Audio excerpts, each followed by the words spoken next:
No Cais Faru, os pequenos garotos, vendedores de jornais, engraxates, quitandeiros, ficavam atrás das portadas, dos urinários, das árvores, a esperar a queda das balas.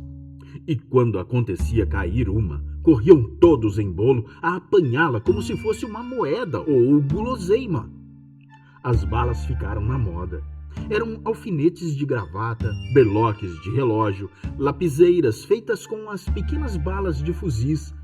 Faziam-se também coleções das médias e com seus estojos de metal, areados, polidos, lixados, orneavam os consolos, os dunkerques das casas médias. As grandes, os melões e as abóboras, como chamavam, guarneciam os jardins como vasos de faiança ou estátuas. A lancha continuava a atirar. Fontes fez um disparo. O canhão vomitou o projétil, recuou um pouco e logo foi posto em posição.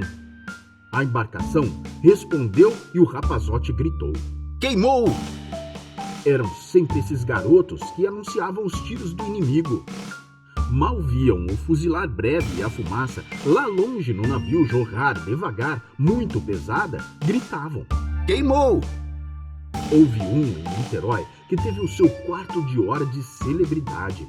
Chamavam-no 30 réis. Os jornais do tempo ocuparam-se com ele, fizeram-se subscrições a seu favor. Um herói. Passou a revolta e foi esquecido, tanto ele como a Lucy, uma bela lancha que chegou a fazer-se entidade na imaginação das urbes, a interessá-la, a criar inimigos e admiradores. A embarcação deixou de provocar a fúria do posto do Caju e Fontes deu instruções ao seu chefe da peça e foi-se embora.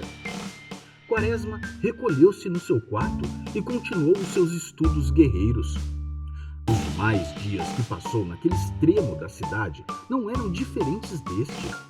Os acontecimentos eram os mesmos e a guerra caía na banalidade da repartição dos mesmos episódios.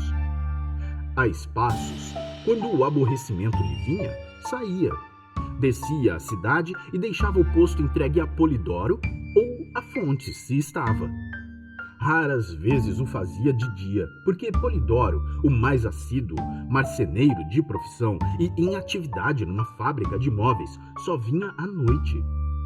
No centro da cidade, a noite era alegre e jovial. Havia muito dinheiro. O governo pagava soldos dobrados e, às vezes, gratificações. Além do que, havia também a morte sempre presente. E tudo isso estimulava-o a divertir-se. Os teatros eram frequentados e os restaurantes noturnos também. Quaresma, porém, não se metia naquele ruído de praça semissitiada. Ia às vezes ao teatro, à paisana, e logo acabado o espetáculo, voltava para o quarto da cidade ou para o posto.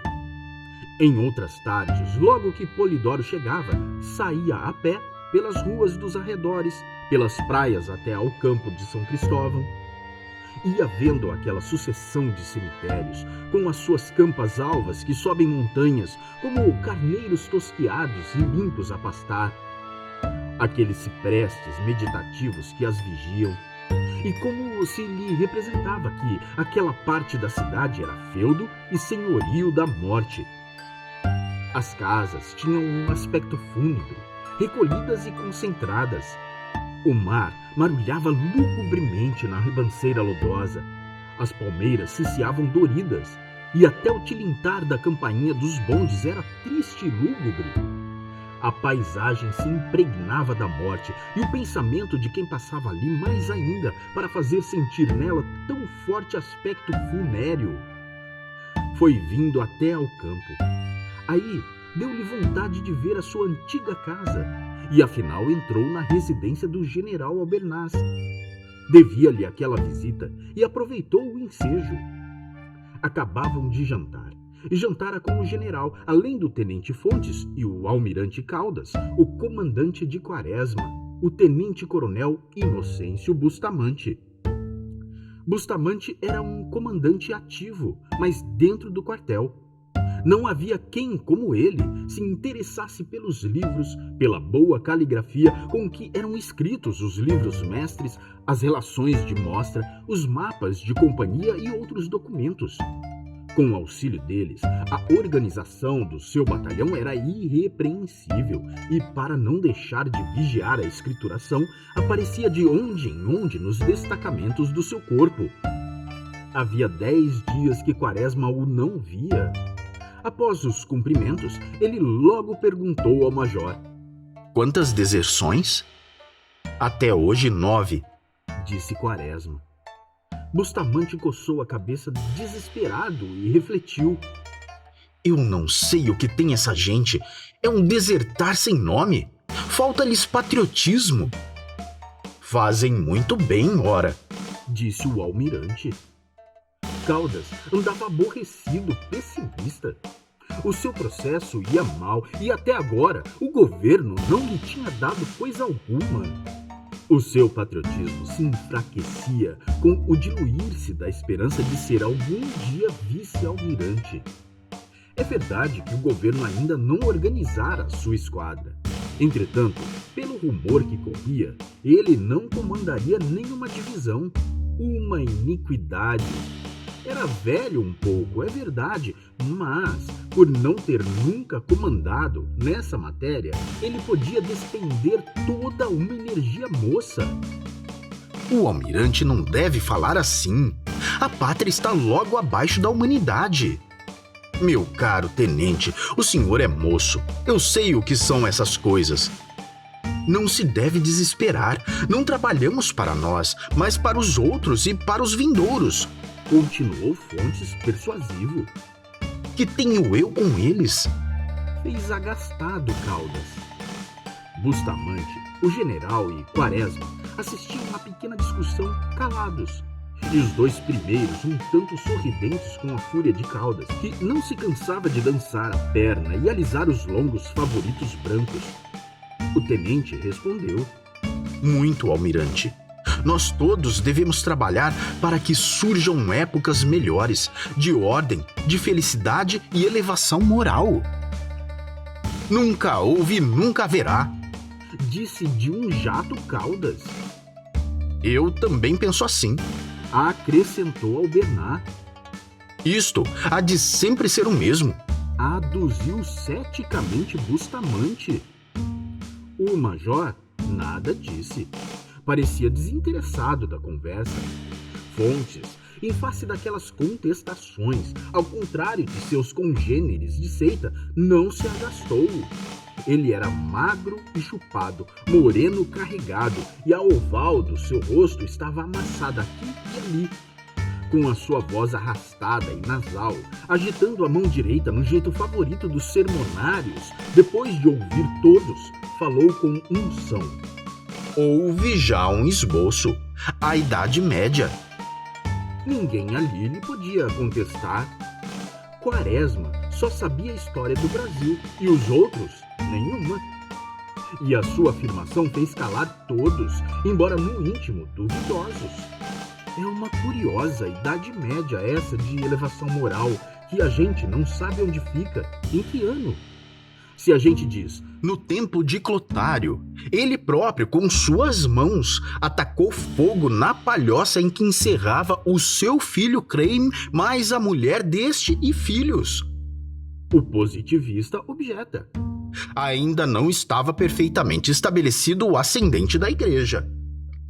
São Luís, diremos logo nós, quis executar um senhor feudal porque mandou enforcar 3 crianças que tinham morto um coelho nas suas matas. Objeta o fiel.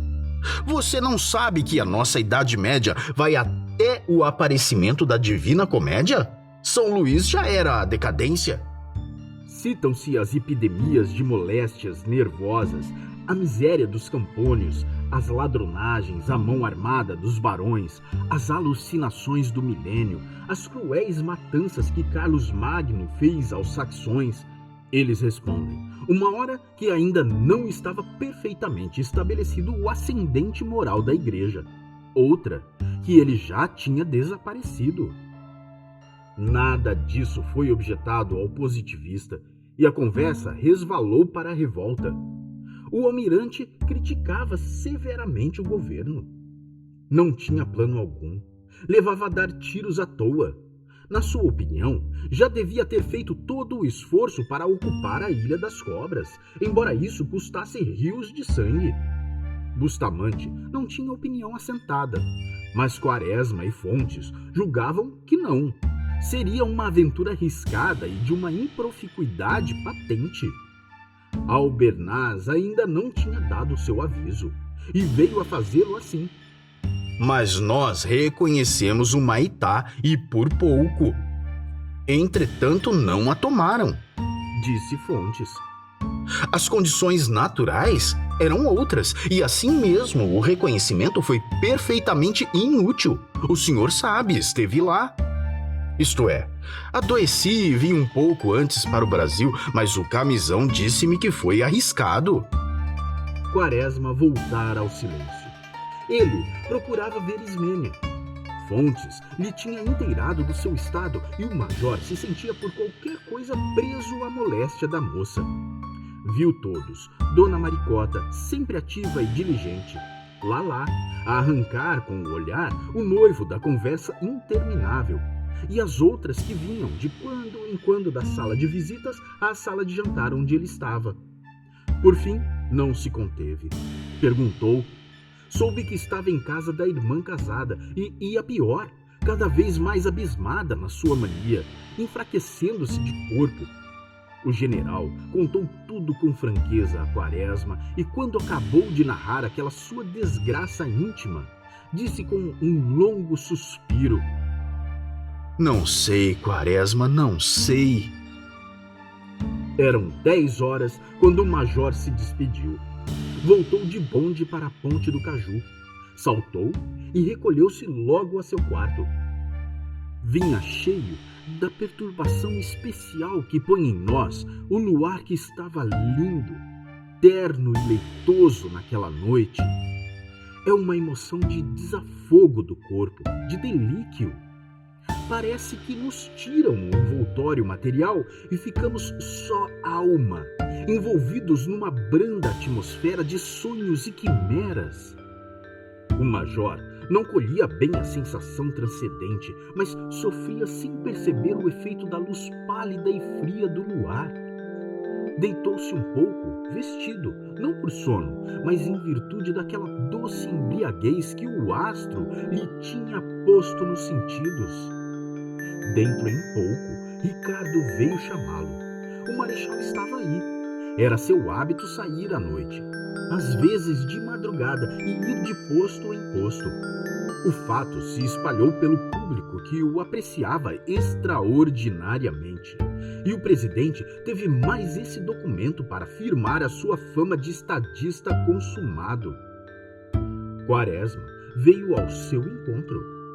Floriano vestia chapéu de feltro mole, abas largas e uma curta sobrecasaca surrada.